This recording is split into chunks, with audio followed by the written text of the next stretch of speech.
অলিপুরা এনামুল হক মামুন মাধ্যমিক বিদ্যালয়। আজ 21শে ফেব্রুয়ারি।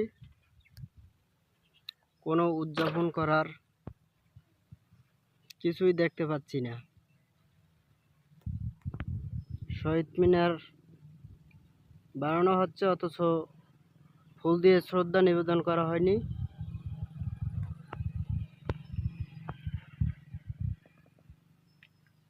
বর্তমান সরকার তারেক রহমান, আমাদের বাউফল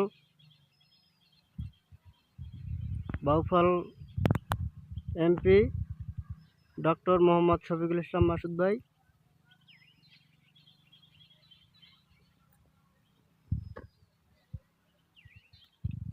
তার তত্ত্বাবধানে এরকম হওয়াটা আমরা আশা করিনি।